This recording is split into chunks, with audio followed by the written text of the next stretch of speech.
I don't know what's going to happen in the living room in the next 6 hours, but I know whatever it is, it's going to be better if there's not shredded pieces of paper all over the floor.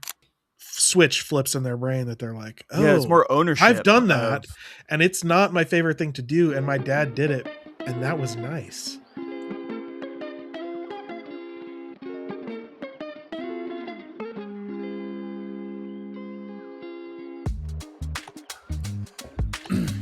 All right. Okay. Ready?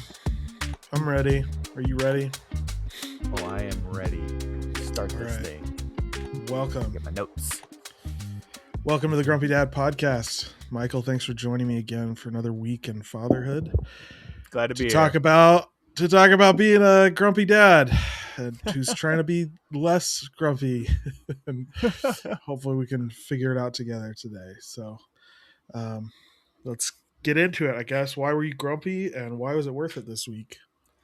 So this week was pretty interesting. Grumpiness levels were pretty low. I don't know. Some weeks, like, you just wish feel... I could say the same. I just, like, I didn't get triggered really at all this week. I was able to feel pretty patient. Nothing really stands out. Not that the kids were the most well-behaved, but like, it just didn't hit me hard this week. And I don't know if that's just because I'm eating better. And so I'm not as, like, I'm not as baseline crappy feeling as I so often am, Yeah. So that's been pretty good. But there were things that just bummed me out. Like Niles, he's just struggling. I think he's going through like a developmental phase because he's just like, previously we talked about how he was sleeping with us. He's like, I can't sleep without mom. That is past, Right. But he like is still being very reactive, pretty demanding with stuff. So we're figuring that out, and we're just trying to help him guide through that. But It's been a bummer when like we're just trying to do the simplest thing. He's like, but I want this. We're like, are you talking to us? What is happening right now? Yeah. What is this? And so that's been interesting. But he's doing fine. But Violet got really sick this week. And so she has strep, and she gets strep all the time. We need to get her tonsils out, but they have these requirements where like you have to have strep within a certain period of time, like six times within 12-month period or something. Yep. And they like don't keep track, I swear, because we've hit that, and like her doctor wouldn't refer her to a specialist. It's this whole thing. But at least it happened the day after her Jungle Book performance. She played Baloo in Jungle Book. Goodness. And it was so good.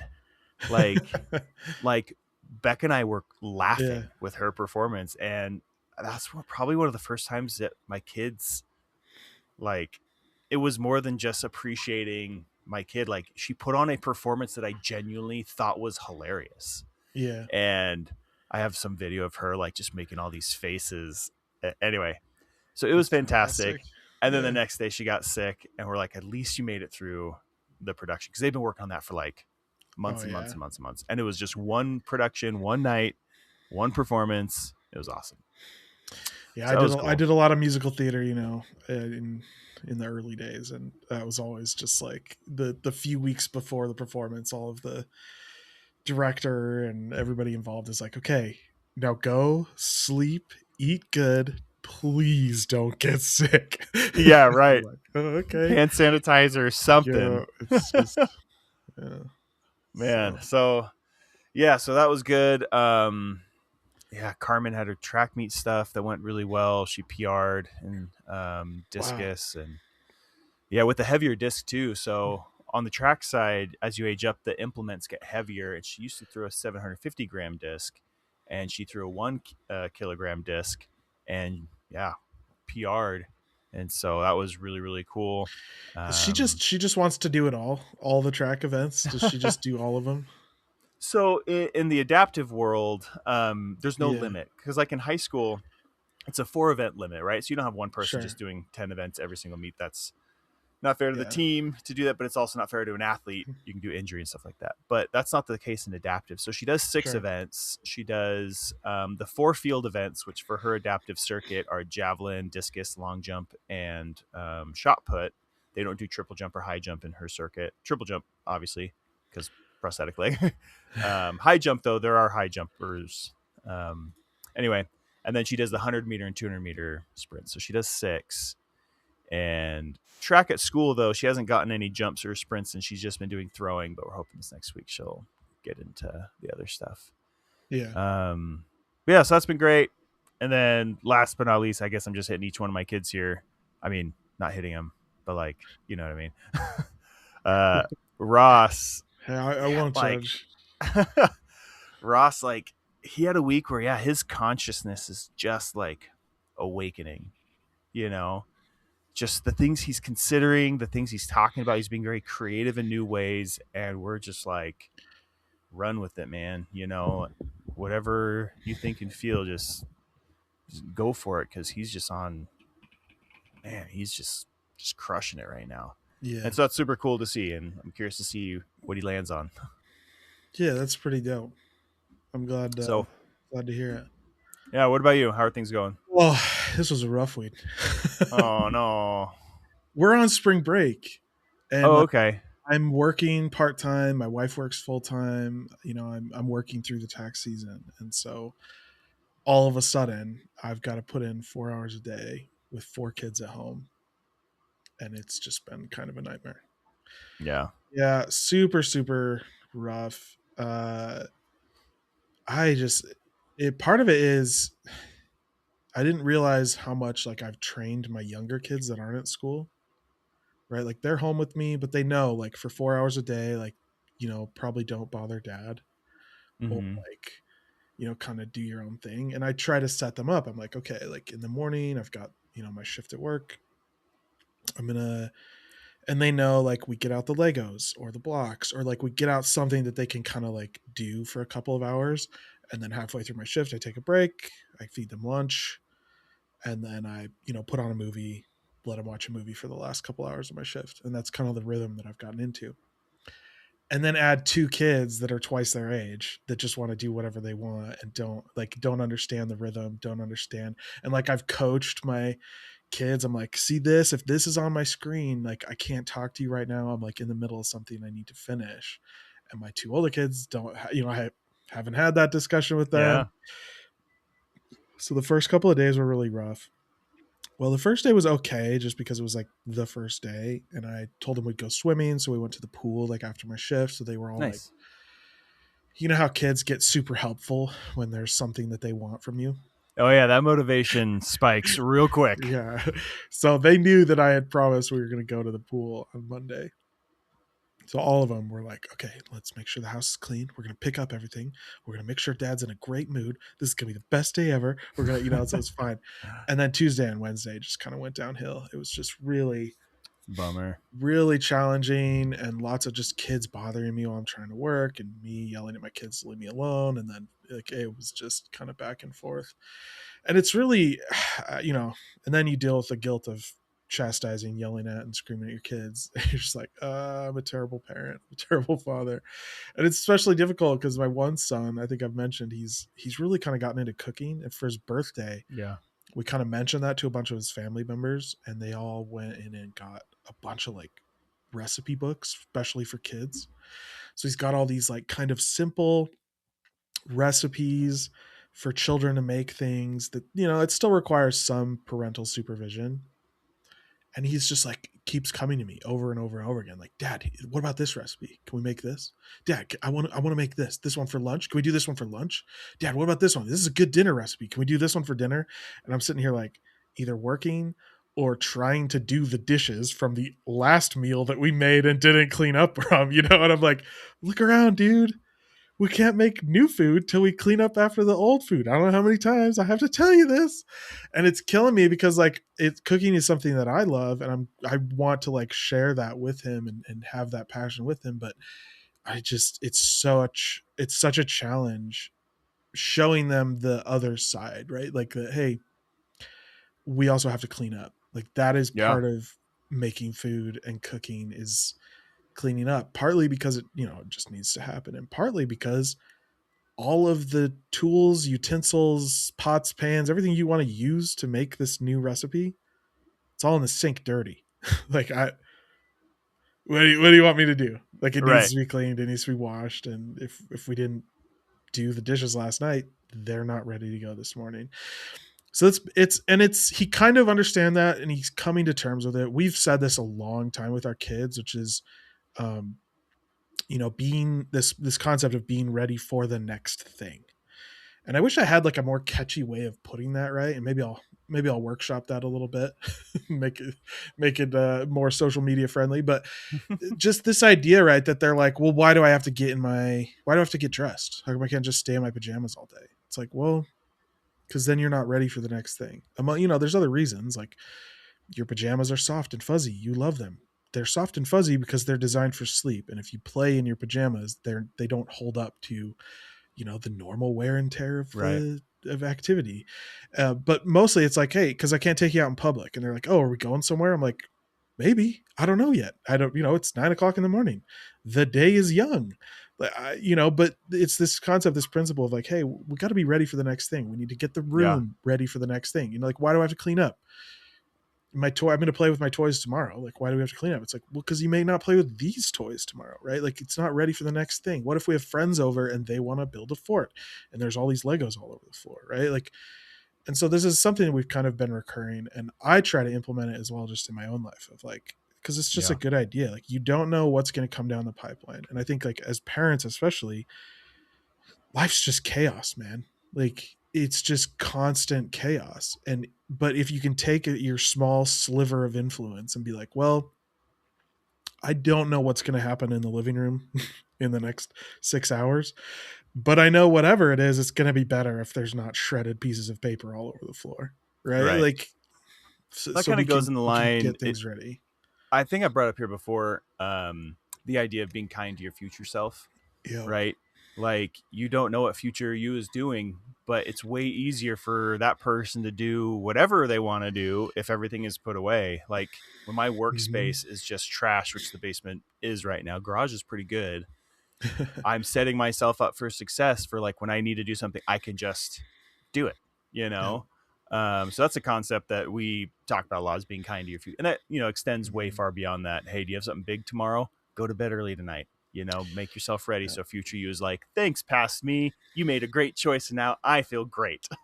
Yep. And love that Oh concept. man, speaking of sleep, that was one of the issues this week. Was my oldest daughter? She just had a meltdown like mid morning, Oh, and I was like trying to figure out. I was like, why is she just yelling at everybody? Like, why is all of this?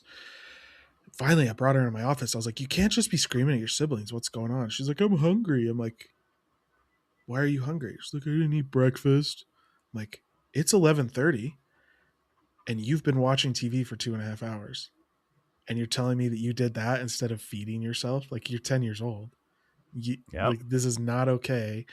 So we had to have this conversation of like, which is a conversation I've had with her before, because Right. she is my crankiest waker, and if she doesn't get food instantly, she's just a problem.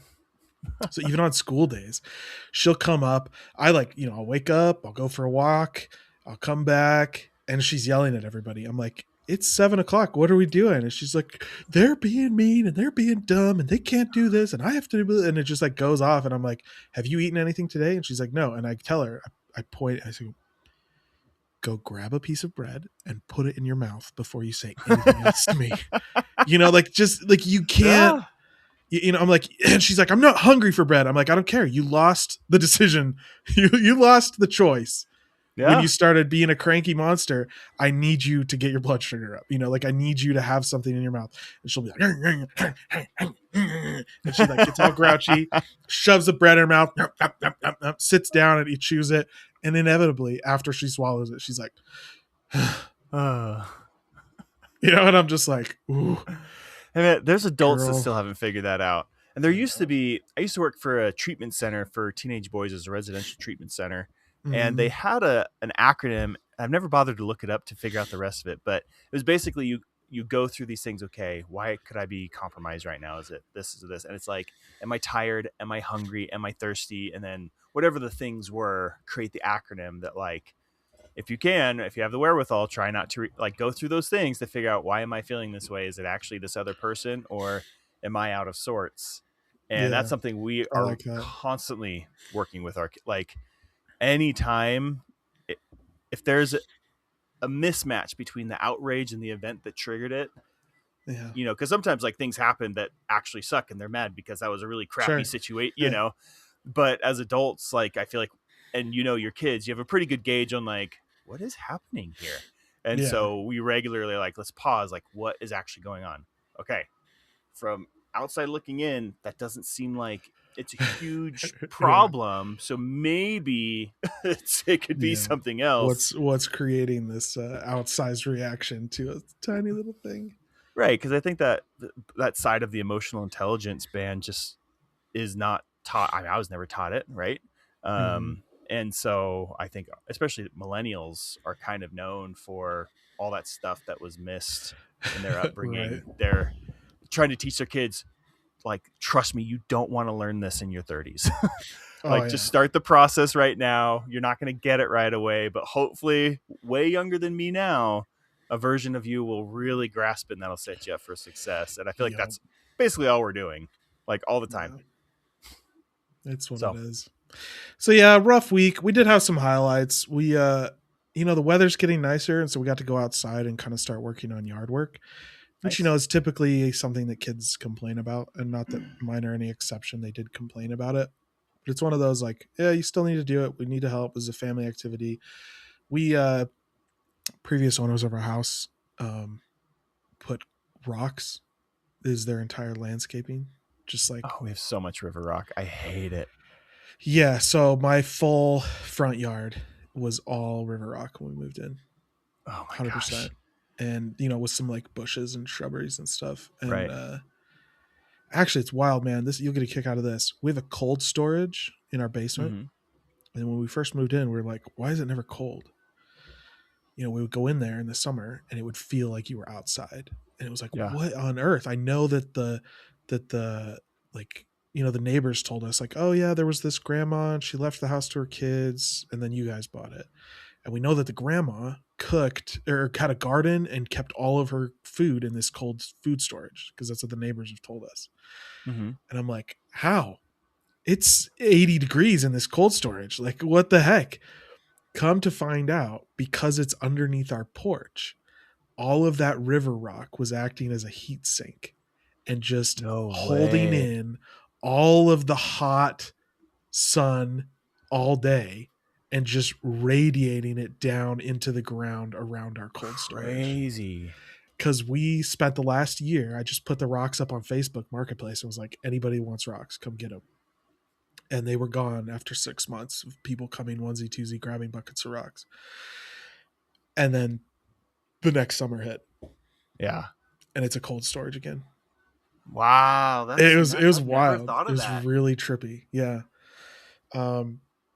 Anyway, there's some residual rocks and just like tucked around trees and plants that were kind of slowly getting up. And then there's all the weed barrier. And like, we're trying to clean this up so that we could put sod down this fall. And so I told my kids, like, hey, I'll give you $5 for every bucket of rocks that you fill up to the brim. Right. And so they were like, okay, that was pretty motivating to them. And so they got out their little shovels and they were out there. I mean, they did 4 or 5 buckets. So these are, you know, good size, like a 5-gallon bucket. That you didn't have to do. Yeah, I'm like, that is worth $5 to me. Yeah. And they're sitting there like, well, how do we split it? Because we both, 2 of us worked on this bucket and only 1 of us worked on this one, and 3 of us worked on this bucket. And I'm just like, the kid math. Yeah, they're like trying to, I'm like, whatever. And then we ended up taking them to use their money to buy slushies at the Maverick. So that was so this whole thing was just kind of like a fun thing that they complained a little bit, don't get me wrong, but it was just nice. I realized, and we'll kind of talk about this later, but like, man, when the seasons change and the weather changes, you realize like, oh, there have been some deficiencies in my body that I haven't been paying attention to. And it's so frustrating because it's every year. I'm like, no, I'm every good. year. I'm good. That's fine. I don't need to take vitamin D supplements through the winter. Like, I get out, I go on walks. Like, it's not a huge deal. And then the summer rolls around and you're just like, oh, just like take a deep breath. And you're like, I feel like I've been living in a fog the last 6 months. Like, what is this? How it's always so gradual that you don't realize, you know, that's what SAD is, right? Seasonal affective disorder. Seasonal affective depression. Specific depression. So sure. Seasonal effect. Yeah. Whatever. I've heard of both ways. I think everyone is somewhere on that spectrum, right? Yeah.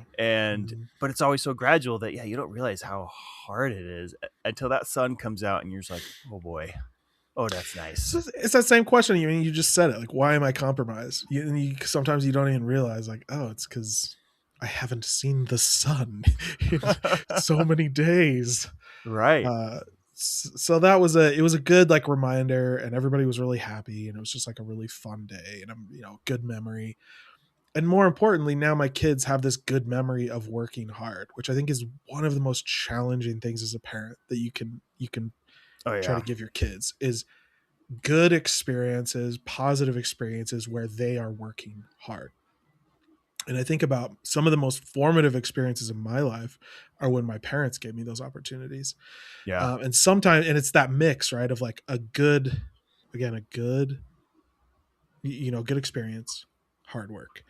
Because a lot of times it was like, well, here's hard work, and it was a miserable experience, and it just wasn't fun for whatever reason.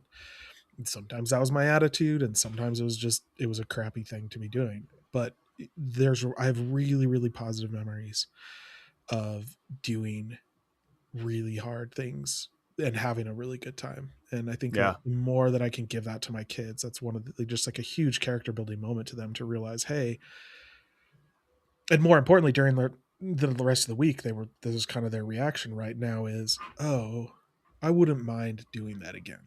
Right. Like I am okay working hard for money, and it was okay. Like I had a good time doing it. So that's awesome. That's a great experience that, I would love to work on with my kids. Cause like they'll work, but not like that. Yeah. Hard stuff, like grab a heavy wheelbarrow and push it. I mean, assuming you're big enough, right?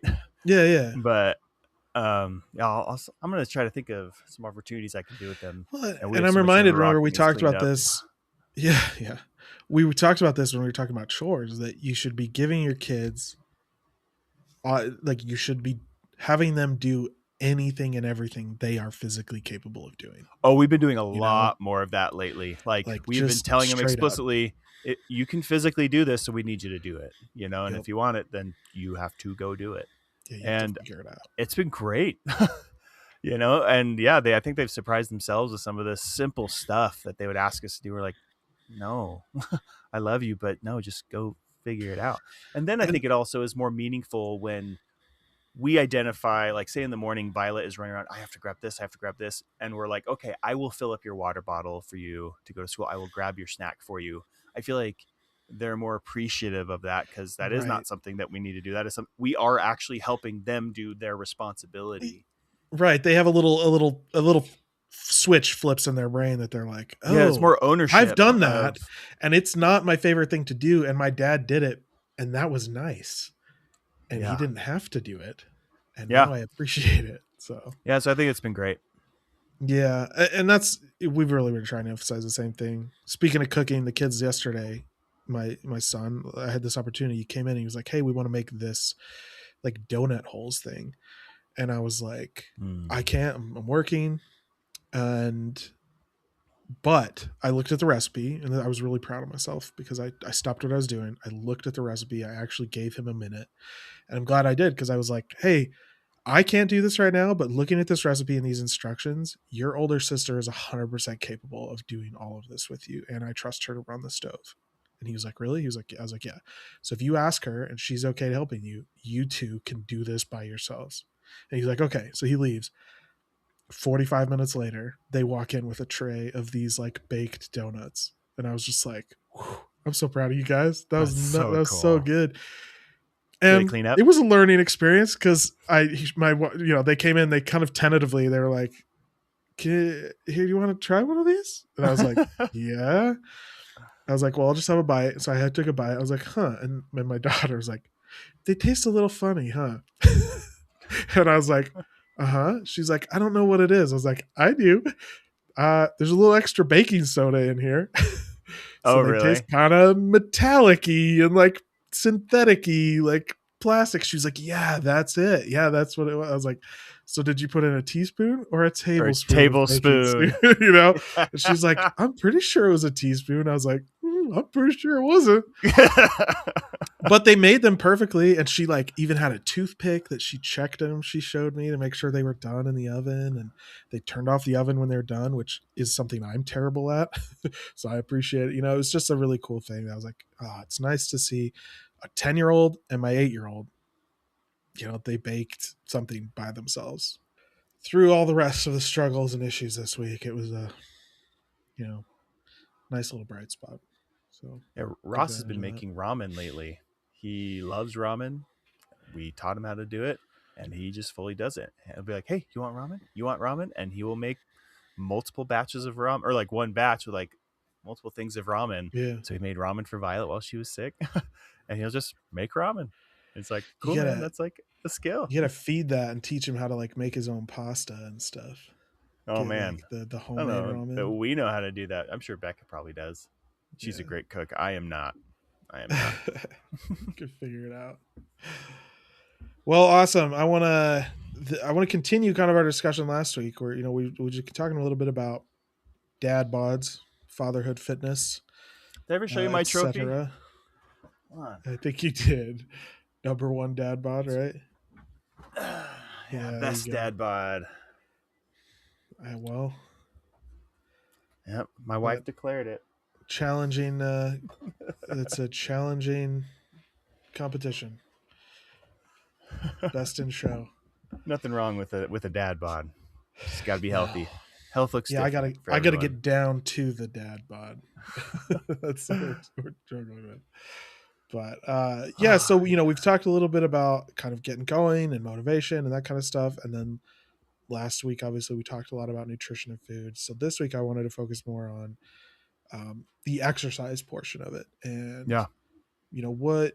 So I guess what are you doing, or what have you found that's effective for actually either building muscle or just moving your body or just figuring out ways to be more active as a dad?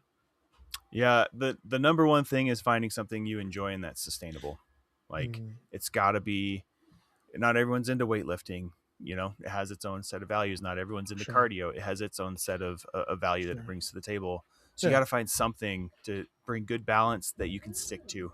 If you can do any form of exercise consistently, that's probably going to be the best thing you can do. Yeah. For me, lifting weights, I spoke previously about how I discovered that when I was specifically building muscle and doing that kind of exercise, I'm at my healthiest.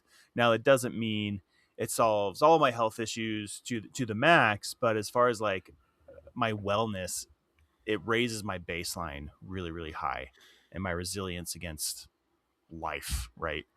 And then I try to build from there. And so I'll get into more specific exercise and stuff that I do and what's worked for me in a little bit. But yeah, for me, it's really weightlifting since I can't do the fun stuff that I used to love, like basketball and volleyball, because of my knees. Although they are Mm, putting a pickleball court behind our house, and I hear pickleball. nice. Although, if anyone's going to find a way to blow out their knee playing Yeah. pickleball, Yeah. I will It be would one of be those you. people. I mean, but it's meant to be a sport for like old people that have replaced knees. So I'm Theoretically. hoping, yeah, and maybe I'm tall enough that I don't have to move as much across the court. I've got You a got good the reach. wingspan. Yeah. Yeah, it's not too bad, so that'll mitigate some of the lateral movement that I need for my legs. But yeah, find something you enjoy and do it as much as you reasonably can. And then build a routine around it. So like something you could literally do almost every day if you have the ability would be ideal.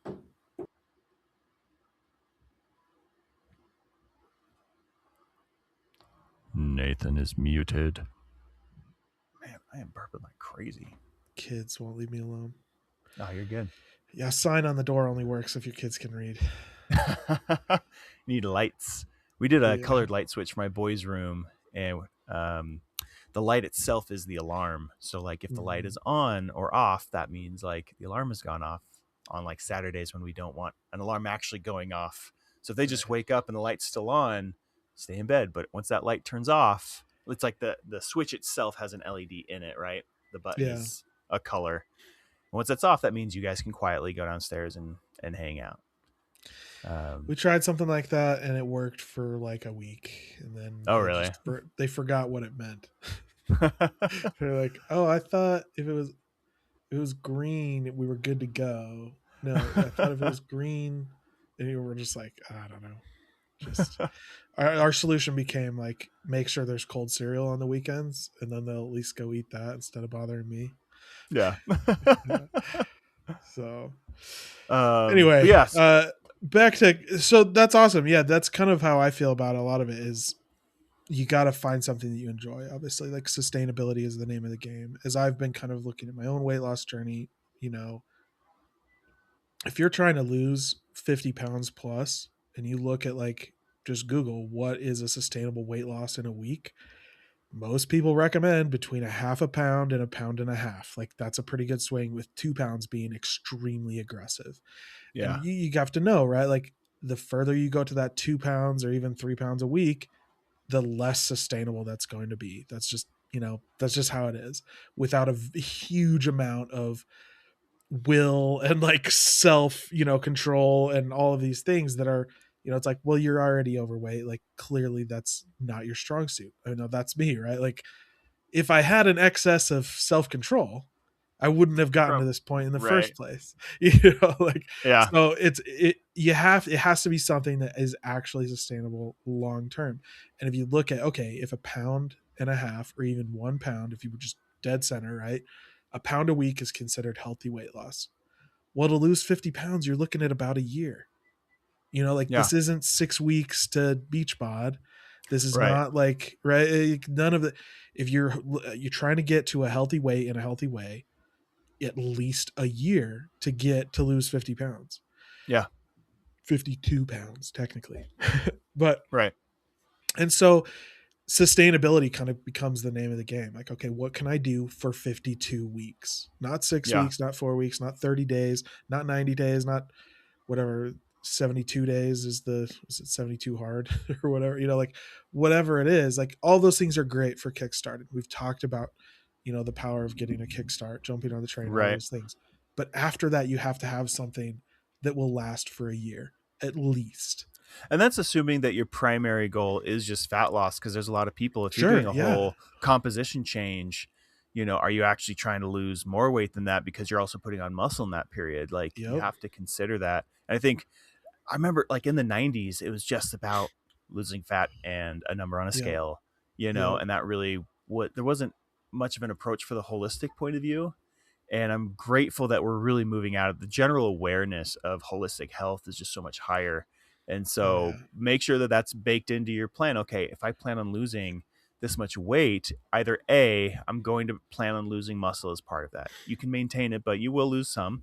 And Right. that's fine, right? New baseline, you may not need certain muscle to support your body in the same way that you did when you were 50 Exactly. pounds heavier. Yeah. Or if you're really wanting to lift for whatever your reasons are, recognize that you might lose 52 pounds of fat, but you won't have that reflected on the scale because you might have put on 10 or 15 pounds of muscle. If you're a Exactly. new lifter in a year, maybe you could Right. do that. But yeah, but it's not instant.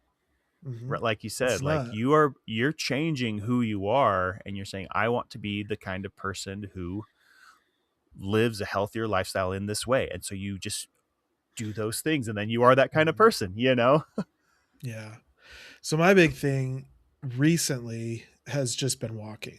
That has been, and I kind of Yeah, mentioned it as I we, love we've walking. talked about this before, but like it has so many benefits just beyond the physical. And it really is like, if you want a holistic approach to just being a better, happier person, you got to walk more. Like it's just like there's like a huge correlation between those two things. And so that's something that I've really found early on, as I kind of started saying, hey, like I need to make some adjustments in my life, my health, and all of these things. And as I've done tons of research, I really loved, and I know it's super cliche, but I got really into these morning routines, right? Of like, hey, this is how, the optimal morning routine, right? And everybody's like, that's wild. And that may seem contradictory to what we're talking about with sustainability, but I've found that those things are Routine is a sustainable. great way to Yeah, have sustainability. I find my best exactly. sustainability things in my life are because I built the routine around it, and I figured And, out how to make that happen. And I love all the memes around them. I think they're hilarious of all like the crazy influencers doing wild morning routines. But at the core, it was the guy, Huberman is the one that kind of like kicked off this stuff. At the core, what Oh he's basically yeah. talking about, right, is there are chemicals in your body that set yourself up for success. And here's how to get those chemicals at good levels in the morning. And it's you go for a walk, you get sunlight, and you have a drink of water. It's like, that's I not remember he even crazy. said there's something optically with your eyes Uh-huh. processing movement through walking in the morning trigger something in the It's brain. this, yeah, and the sunlight is at like a specific lumen frequency something that triggers hormones in your body to like begin producing stuff that you'll need for the rest of the day. I mean, it's like all very scientific, but but at its core, it's literally just wake You up in go the do the thing, morning. feel better. Yeah, don't be on your phone first thing in the morning. Go for a walk in the sunlight and have a big drink of water.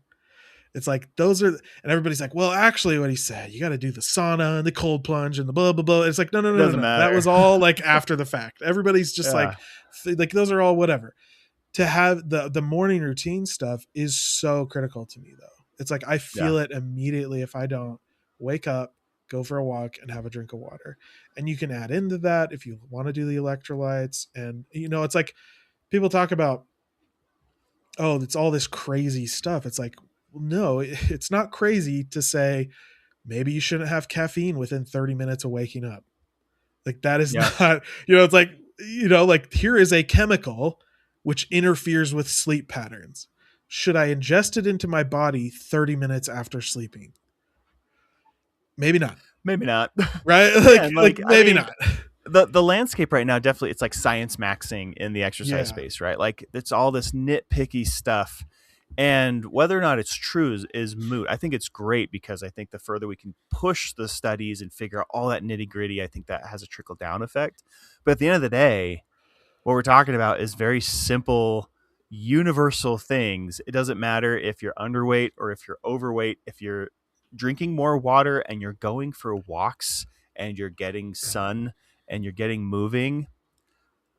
I don't know what state of life someone would have to be in for that to not be a good thing, right? Right. Like, Right.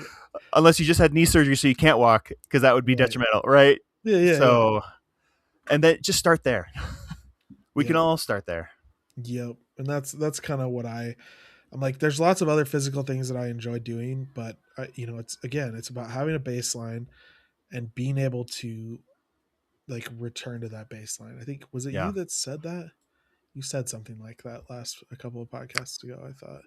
If it was super profound, it does sound like me. Yeah. So, Maybe I'll look it up, see if I can find it. But it's and so this idea of like if you have a baseline, it's something that you can return to. It's not about, but you got to create that baseline first. yeah, And it's so it's like, oh well, that's not going to solve all my problems. It's like, well, it's not going to make them worse, and it's going to give you a foundation to it's going to open like build doors on. for you, right? It'll Yeah, it'll expand your field of view, so you can see. Okay, now that I'm here, what actually would be the most efficacious next step for my health journey, and that will be different exactly. for everyone. Um, and so that leads me to the question for you: What? So you're doing these walks, and obviously there's the whole diet portion of it. But as far Yeah, as yeah, exercise, what are you doing specifically, or what are you looking to do to kind of take that up a notch or meet your goals? yeah. So one of the challenges I've had is that I really love cycling. Like Mm-hmm. I grew up doing it. I did 100-mile bike race one time, So cool. um, and I've done a relay race that was really fun. It was called the Salt to Saint. So you actually ride in a group. You don't ride the Salt whole Lake to way, St. but George. the Salt Lake to St. George. Yep. And so it's Wow. a relay race. So you each take a leg of the route, and you Right. have like a sag wagon, a car that follows you around, and you hop in, you drive to your next section. Somebody else gets out of the car and rides that leg. So, but you end up doing between 40 and 60 miles of however many miles it is, several hundred. Yeah. Um, to St. George. I've done that with my family. I love that. We got really That's into so mountain cool. biking after I graduated high school, and we've been doing a ton of that. And then when I lived in Washington, is one of like the huge mountain biking places in the world. I just did so much mountain biking, and it was so much fun. And it's so motivating to be like, oh, I'm trying to like get better. I'm trying to get more, because it's like, there's a direct influence, right? Like Right. if I'm lighter and stronger, I can go up hills faster and Yeah. easier, right? And then I'm not tired. So when I go down the hills, I can actually take the jumps and do the features that I want to do.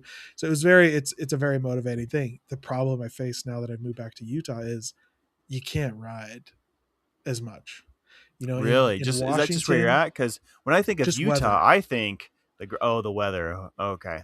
Yeah. I just think It's the not that great lots of outdoors. trails, so much. Yeah. Utah, again, one of the great mountain biking destinations. But 4 months out of the year, possibly Access more, is, yeah. you just can't, either Can't because get the there's reps snow in. or because it's just cold. It's like Yeah. there's, you can mitigate with equipment, but part of the fun of mountain biking is ripping around trails in shorts and a t-shirt, Yeah. like that's fun. And having to put on 6 layers and like heavy gloves and like a baklava, like, it's just not, that's not the experience that most people are looking for, including me.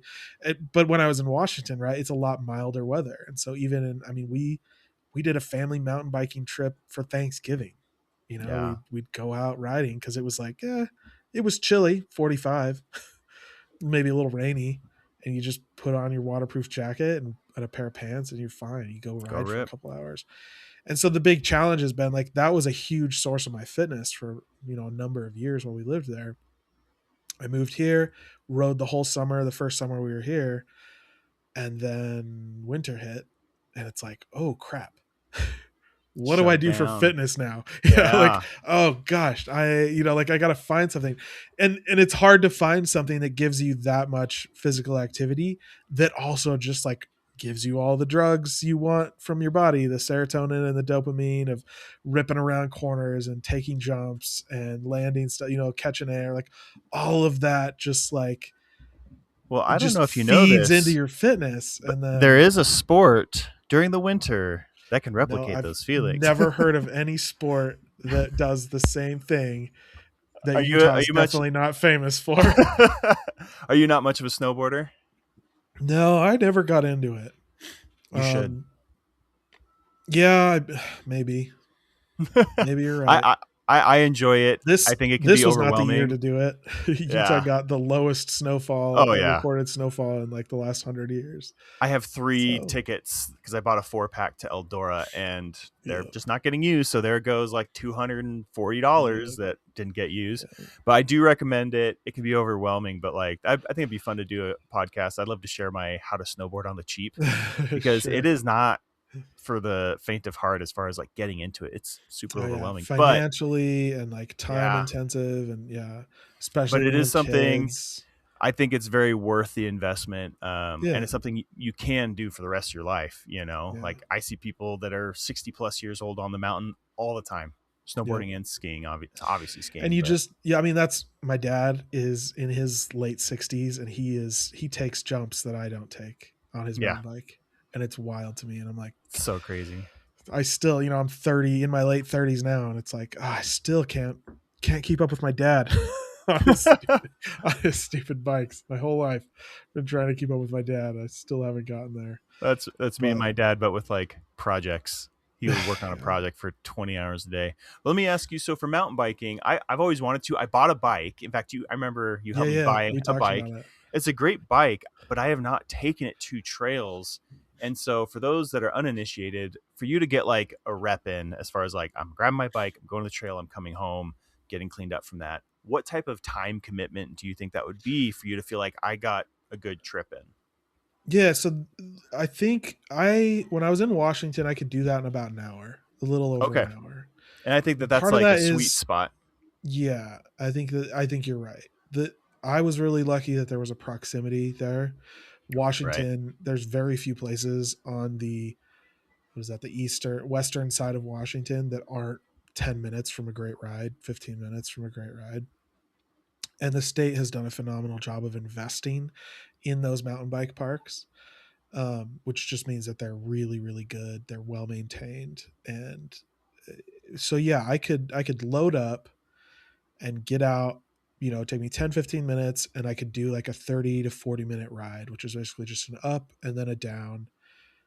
And, it was fun. It was enjoyable. And I could text a couple of buddies and be like, hey, I'm doing this. And we were all kind of close enough that we could be like, all right, I'll go. I can't go. I'll go. And, within an instant, 3 or 4 guys. We did that a lot. I think here is similar. Again, the weather just is rough Right. to fight against. And so I haven't been in a while, and I'm kind of waiting for we just had snow. So I'm like, dang it, there goes the trails for another. Yeah. And this is part of it as well that people don't realize. The like dirt in Washington is different, right? Like it's a different composition. That's whatever, it's clay or minerals. I don't know. I'm not a geologist, but it's the dirt there drains better and holds water in a way that you can ride on those trails even when they're kind of wet. If they're sopping wet, you don't want to do that. You'll damage the trails. You'll make ruts and stuff that make it problematic for other people and dangerous. In Utah, we're desert dirt. The minute it rains, everything starts washing away and getting sopping wet. It doesn't absorb, it doesn't soak. So if it rains, if it snows, you got to wait 3 days for the trails to dry. Yeah. Or you're kind of a dick for riding on wet trails. Like that's just that guy. What it is. Yeah. Like you just don't want to be that guy. So it's different challenges, but I am lucky now. And it is one of the things when we were looking for a house, I pulled up trails. Not that it would have been like a definitive like deal breaker. You want to know what you're getting into. Like, yeah, I want to know. And it's funny because my dad, again, he's in his late 60s. He plans to ride into his 80s. And they're like, looking to downsize their house and the stuff that they're looking around. He's like, well, this is a nice place, but it's a little far from my favorite mountain biking trail. And so, part of that is just you choose a level of culture and a level of, like a group that you kind of want to be a part of. And then you have to build your life around those things. I've heard this advice a lot. Like one of the best ways to get healthy, to, build muscle, to do all of these things is to start hanging out with people that already do that. Yeah. Right. Like that, if you find a group, if you find a core tribe that you can be a part of that embodies the characteristics of what you're looking for, it's just easier. It's just it becomes a natural progression of things. And so the last several years, this has kind of been my life. Like my whole family, we are all really into mountain biking. We love it. It's very fun. It's great to be out in the woods and the mountains and getting exercise, like all of these things. And so you promote that and it becomes something that you want to do. I will say, again, with the weather thing, it's not to reiterate, but that's why I think walking is low key like one of the best things. Requires no equipment. Dumping snow. You can do it in any weather, right? Yeah. Like, I mean, like technically it doesn't require any equipment. You want a heavy coat but you should already have a heavy coat if you're in a place that gets cold, right? Like you should already have, like, there's almost no investment. And it's one of the reasons I've actually talked to my wife. I'm like, when I get my weight down a little more controllable, when I finish my knee problems, when I get those, a little sorted out and finish my physical therapy, I need to get into running. And it's not because I like running. It's not because I want to get into running really, like as a sport, but because it's something you can do anywhere. And I told her this, we were at a family reunion this last summer, and 3 of her cousins all just pulled out their running shoes, went for a run in the morning, and then came back. And I was just like, I love mountain biking. I could have brought my bike and I could have gone for a ride, but the commitment is not the same as throwing a pair of running shoes into a bag compared to putting my bike rack on the back of the van, loading up my bike, bringing out my helmet and my gloves, and then finding a trail and going and then coming back, cleaning up, like taking care of the bike, locking it up. Like, are we parking somewhere that I can't have the bike? Like, where do I store the bike? What do I do with, it's like all these things. And I realized like this, it's not that I want to get into running. It's that, this walking, running idea is so powerful because you can do it anywhere. It's like, I don't need to find a trail. You just walk down the driveway of the Airbnb and start running. And then you turn around and come back, and it can be that simple. And you can find cool places to run and neat trails and whatever. But at its base, if you're establishing a baseline, you have put your body in a place where it can run even for just a couple of miles, get your exercise, get your metabolism up, build some muscle, all of that stuff. It's so easy. Like, not from the running part sucks. Don't get me wrong. I don't want to do it. You'll But learn to enjoy it though. You gotta figure it out. There was a year that I did a competition, and it was to do 500 miles over the course of the year. And some people run that, real runners crush that number. But for me, that was a big deal because I was, 220 pounds. My knees were feeling pretty good. And so I did it, and I learned how I enjoy running, and it's putting on an audiobook and just going and doing what, because I'm used to like cross country in high school where it's like very structured. You're dying every single day you go do it. You have like a little bit of PTSD that you have to overcome every single practice. And now that you are an adult that sets the rules and no one's deciding this for you, you can do whatever you want. I'm just going to jog a mile today and come home and call it good. And when you build on that, it feels just incredible. And so I wish I could run again. I think running is awesome. I think people should be less stressed about it because no one is timing you. You just go and then you come back and call it good, and it works. And I think that I think those two, if you get into road riding or even gravel riding or even just bike riding in general, it doesn't have to be that much of an investment, right? Like when you're on vacation, obviously it becomes a little bit more challenging. Running shoes are easier to bring than a bike. Right. For day to day though, I still am a huge proponent of cycling. It's low impact. Yeah. Like there's levels to it. There's things that you can do. Like it's just, and it's such good cardio. And there's so low like risk of injury unless you crash, obviously. That's the thing with cycling, is the whole, and that's why I wanted to get into it, was the whole knee thing. Like the zero, I'm not zero, but compared to the impact of running, like super low impact. Yeah. And just like running, cycling is one of the two primary outdoor cardio exercises that you can also do indoor, right? Yes. A single piece of equipment, and you don't have to stop. Yeah, you can get a little trainer and you can do it. So that is something I got a trainer this year that I haven't put as many miles onto as I want to, and now the weather's nice, so I may not, but at least I have that kind of as a backup. I think that it's really good. I also want to just put in a plug here. E-bikes are kind of a hot topic. There's a lot of legislation that's floating around them, but I still want to, like, as somebody who grew up cycling, I'm hardcore cycling, I love cycling. I think e-bikes are incredible as an accessibility tool. Yeah. And especially for people even like you that are recovering from knee injury, you can take that to the next level of like, let me just make it even easier to get some cardio and still do the things that you want to do. And I'm a huge proponent of like, hey, here's a new tool that's, not necessarily cheap, but something that will let people be out, be active, and enjoy the things that other people enjoy and get exercise. And that's what people are like, oh, well, e-bikes, they're cheating. No, they're not. If you haven't been on an e-bike, yes, there are like e-bikes out there, like Surons, that are basically motorcycles with pedals. And there's a lot of discussion around these and legislating e-bikes around that kind of stuff. And I don't want to detract from that. Actual, like, the mountain bike e-bikes that you get from reputable real mountain bike companies that care about the trails and the sport and the culture, they just let you do more. They aren't cheating. They just let you be. I have worked up just as much of a heart rate riding an e-bike as I have, but in my higher weight state, I was able to keep up with riders that normally I wouldn't be able to, right? I was able to do more laps that I wouldn't normally be able to. And so I think in that sense, I think that more people would benefit from getting an e-bike and then just using it to do their weekly shopping or run to grocery stores, like, even if it's like, well, I'm craving a smoothie or a milkshake, go hop on your e-bike and ride down the road to the Wendy's. That's better than being in a car, right? Like, you got to find those tiny little ways to just improve and be a little bit more active.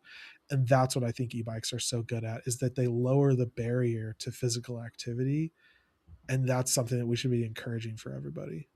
Well, and something that people don't consider also is that what e-bikes do is they even out your energy expenditure. When you're going uphill, you're going downhill or whatever on a regular bike, you might have this burst that you have to dump all your energy, and that could ruin the rest of your ride if you just use all your energy. Like it's very much like this in your energy expenditure, whereas e-bikes, it can really even that out and allow you to just pedal for a long time.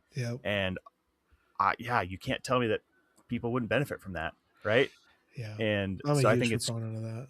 Same. We have a couple e-bikes and they're great. They're super fun. Pull them out for the family. I have and you're one also I pedaling love. something that weighs 80 pounds. It's not like that's not well, it's got a nothing. motor on it, but still, it's not. You're still lugging that thing. Yeah. I really enjoy. I have one that I have hooked up to a trailer, and when you put 2 kids in the back of a trailer, I need to it do gets that real so heavy. bad. And it's so awesome to have a trailer and an e-bike, and it's like, okay, how many kids are back there? 2. Okay, we bump it to level 4. How many kids are back there? 1. I'll do a level 3. I can, right. You just kind of you can choose your level, I guess, of what you want to do that day. And I think that lowering that barrier to entry is so good and so critical and so positive in so many people's lives. And so 100%. Yeah, that's another piece that I think is a good trick for dads. Get an e-bike, get a trailer, and just roll your kids around. And it's such an they love it. I mean, that's the other thing. Just from like a family and fatherhood perspective, you want a way to spend time with your kids and get a little fitness. Get an e-bike, get a trailer, and you just do laps around your neighborhood, and they will be happy for an hour plus. And it's not watching TV, it's not playing video games, no screen time, no annoying cry. They will just, they will sit in a trailer and stare at the world going by for an hour and not That's complain. It's awesome. like, so here's, do that. That's better than like 90% of the things you could be doing with your kids. There it is. There's something awesome. I think that's great. I think it's so good. Yeah. Big fan of the e-bikes. I can't wait to pull ours back out this summer. I've had the batteries down here in the basement so they didn't freeze over the summer, and decided to plug that back up. Oh, it's so good. So good. I'll look forward to hearing your views as the summer goes on, I suppose. So what about you? What kind of specific exercise are you kind of finding is really effective? So for me, with lifting, is like, that's my core thing. That's something that I do. Like, that's my go-to. Do you only do that at a gym, or have you bought equipment for your house? So part of the fitness journey is learning how to trick yourself into doing good things. And I learned, if I have the gear here at home and readily accessible, I will not use it. I have to be on premise of an exercise facility to let go of this, and actually exercise. And so found a gym. The other thing was, I've said it before, that if you go 12 times in a month, they cut your bill in half. And that for me was, that was the hack that I needed to be like, okay, this will get me to go and be consistent. And so on top of that, I do not work out for very long. On the narcolepsy side, my capacity, my work capacity can be very limited physically. I had it all through high school. And so I have to be very efficient with my time in the gym. So my big aha moment for stacking exercises, most people have like a push day and a pull day. And I don't do that. I have a front half, a back half of my body, and then the sides of my body. Because what I learned was, if I was doing bench press and then tricep pull downs and then bench press and tricep pull downs, your triceps are a secondary muscle to the bench press. And my triceps, I would burn them out faster than I'd burn my chest. And so I'm going to bench, and now my weak triceps are interfering with my ability to bench. And so I will do chest and biceps. So I'll do the front half, because when I do something heavy bicep, that's not interfering with my ability to do all of my chest movements. And then the reverse is also true. If I'm doing my back and my triceps, if I'm doing lat pull downs, that's going to use biceps a lot. And if I'm already doing something biceps, I'm going to have a hard time hitting my lats because I can't pull the bar down because my biceps are tired. And so that split has really helped me. I get a ton of work done in about 30 minutes, where I will do like chest, biceps, quads, and then, my shins. Basically, I'll put a what's it called? Not a cowbell. What are those things? Kettlebell. Thank you. Kettlebell. A kettlebell on my toes, and I'll do that, or I'll lean against the wall and do some shin lifts. And then the next day I'll do my back. I'll do triceps. I'll do, and it changes week to week. I like changing it up a lot. My upper back, my lower back was really hurting for a while where I was constantly having to bend over and like pop it. And I started doing those reverse curls. I think it's called a Roman chair, where you lock in your feet, you bend over. And I discovered I could get a crazy stretch in my lower back by like grabbing the bottom and just opening up and then doing those reverse sit-ups. And my lower back pain went away. And it like blew funny me how it away. works when you build muscle to support your body that you stop having issues with things. It is crazy. Yeah. And so I work that in, and then I do my calves or hamstrings and then calves. So while I'm doing that, I'll like use my hamstrings to slowly let my body descend, because I'm not very good at doing curls with my hamstrings, basically with my whole body. And so I'll do, I think it's eccentric when you are holding the weight on the down movement. So I'll do that with my hamstrings, and then I'll go do my calves. So I'll do my whole back, and then I'll do 3 or 4 circuits of like that. And then I call it. Same thing with the front. And then on the third day for my sides, I'll do my shoulders. I'll do like my traps, and then I'll put a wrap around my ankle on one of the cable machines, and I'll do my inner legs and I'll do my outer legs by just sweeping them out. Sure. And then I'll do my obliques on the chair. And so that's like my side. So I do front, back, side, and I just cycle that. And then I work some stuff in there with some ground routine stuff for my hips and my knees. Yeah. Because my knees are bad, my legs have atrophied really bad because I can't access positions to put the stress on the muscles for them to build strength and grow. I can't do squat. I can't do leg press. I can't do full range stuff.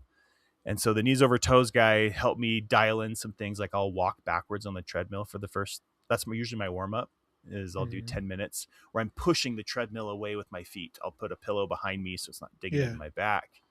And I'll just push the treadmill away, walking backwards for about 10 minutes. Awesome. That's my warm up. Yeah. And then I'll do some groundwork stuff for hip mobility to get under my knee problem nice and low so I can actually hit my quads. And that I work in around the circuit stuff that I do. So that's my split that I've done in varying forms that I've just grown it over the last probably 3 years. And it's in a great place. I get to the gym after I drop off my kids. I do my routine for about 30 minutes after walking backwards, and I come home, and that's it, about 3 times a week. And, that's awesome. I'm not benching 3 plates anymore. It happened one time. I was a big guy and it felt amazing. And that's just not my life these days, but this stuff, this stuff now, when I go up the stairs, I can take the stairs one stair at a time instead of like going down the stairs. I have to do step, because I've had to do that before. And when I'm getting down on my kids' floor to help them clean something up, I can just squat down, and when I'm done, I can just stand up. And seeing the results in everyday life like that, like, has been everything for me. That's what's taught me to stick with this routine. It's working well for me. So that's. Do you record any of your stuff? Like, do you keep track of your weights and reps or anything, or are you at a point where it's just like, nope, I'm just doing it and I'm done? Yeah, I never have. I know like what I can't, like, especially bench press. I still like to, if I'm doing keep 2 plates, how many reps can I do with 225 on the bar? I'm a lot lower than I used to be, so I gauge that, but I'm much more going for a certain feel. And any day that I do, like, say, my biceps, I will almost never do the same bicep workout, whether I'll do a curl bar or I'll do what's called run the rack, which is where you start with like the heaviest weight that you can do, 4 to 6 reps. And then you give a short break, go to the drop weight, and you do a run of that. I'm going for a certain burn feeling, because I'll notice if I just run through the motions, it's like I did nothing. The next day I don't feel sore. I don't feel anything. And so I'm trying to at least get to the point where I can tell I really worked. And that's different on any given day. Some days I can go real deep and like push really hard. Other days I don't have to do all that much and I'm feeling it, So it's much more of a feeling thing for me that I've just developed over, a decade of lifting. I like that. Yeah, that's the one thing I need to be better about lifting heavy weights. That's something that's been kind of a goal for this year. Like I said, I went and got like my knee problems diagnosed. I'm working on my physical therapy stuff. to take care of that. And the big part of that is that I basically got permission to like, hey, yeah, you can definitely still do things, wear your knee braces, do your knee exercises, but you're okay to do that other stuff. And so I've slowly been kind of trying to bring that back into the routine. I mean, it's good But because like again, walking's pretty much all I'm trying to do right now. I like the idea of doing it for just injury prevention, because if you're able to deadlift, and I actually can't deadlift because of my knees, but if you can deadlift 225 pounds, which a full grown man our size, like, you can get to the point where that's not too bad. Right. You're not going to throw out your back when you pick up a heavy bag of groceries off the ground. Sure. Right. And I've definitely been in that place where some stupid dumb little movement and my body just fell apart, Yeah. And that's why I've also moved away from a bunch of isolation exercises and make sure I'm doing an exercise in a way that requires a bunch of supportive muscles around it. Sure. So that I'm making sure I'm hitting everything. Because in my day-to-day life, I'm not doing isolation exercises. I'm not doing movements that require me to just grab my bicep and isolate it and just curl something. Yeah. I'm using lots of muscles all at the same time in concert. And so the best way to get good at something is to practice that movement. And so that's why this is an area I'm specifically trying to expand, is having more concert in my muscle movements in the exercises that I do, and moving away even further from isolation. Yeah. Makes sense. So that's where I'm at. Well, thanks, Mike. That was great. This was a great discussion. I'm glad we were able to do this. I think that fitness and fatherhood is one of like the super underrated, not talked about things that, hey, you got to take care of yourself. And hopefully we've talked about some stuff that's helpful. And I know it's been helpful for me. I got some work to do, still progressing. But again, I'm looking at this again from a year timeline. It's like, well, what can I accomplish in 50 weeks, not 6? So, got time to make some adjustments, make some tweaks, and see what I can make that's sustainable. So, and I'm hoping what people take from this is how much lateral movement you have in the space to make it work for you, right? Like we talked about it last couple of weeks. It's like, you don't have to just follow a program and you're not going to have success unless you follow this program to a T. That's not what this is about at all. Right. If you're into LARPing and you have a LARP crew that goes out and does a battle in the middle of the day for 3 hours, and you're running around with heavy armor, and that's legit hard work, and whatever it takes to just get your body moving, make it work for you. And as dads, we're constantly weighing that against time, right? Like, how much time can I really take for myself so I can be fit when I could be with my kids or doing this project or getting work done? And so that's a big driver for me, why I have to do it as efficiently and quickly as possible, 30 minutes, and then I'm done. I can't do it longer than that. Right. And so I hope people can really sit down and think, what could I do? What could I do? Like 15 minutes, where from the time I commit to this action to when I am ready to move on with my day is 15 minutes. I go for a walk down to that one stop sign. I turn around and I come back, and then I move on with my day. Like, and it's still going to be better than nothing. It's so much better, because you're going to do the next thing and be like, oh, that was kind of nice. I'm going to go to the next stop sign. I'm going to put on this podcast and just walk. And for me, it was the realization that, I was cutting my workouts short so that I could be with my kids. But because I wasn't getting enough, of me time, enough muscle growth, enough of the chemicals in my body that make me happy, I was yelling at my kids. So it's kind of a quality versus quantity thing, right? It's like, you take a little bit more time to get your head on straight, to get your body in a good space, to level out your emotions and your attitude and your dopamine and serotonin. Turns out you may end up spending a little less time with your kids, but it's going to be better because you're not going to be a cranky punk.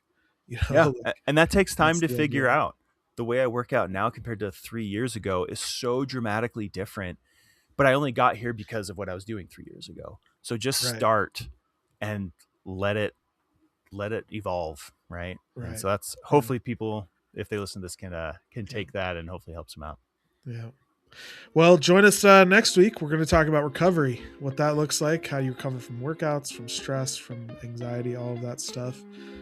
Again, just following this theme, and then maybe after that we'll have some more discussions about other things. But thanks for joining me again today, Michael. excited to continue these discussions. Again, thanks for everybody for listening. This has been the Grumpy Dad Podcast. I'm Nate. I working on starting a hot sauce business. So if you're in Utah, that's where I'm legally allowed to sell right now. Check me out at grumpydadhotsauce.com. And I'm Mike. If you're in the firearm space, we have cavemanllc.net. We have some cool little accessories over there.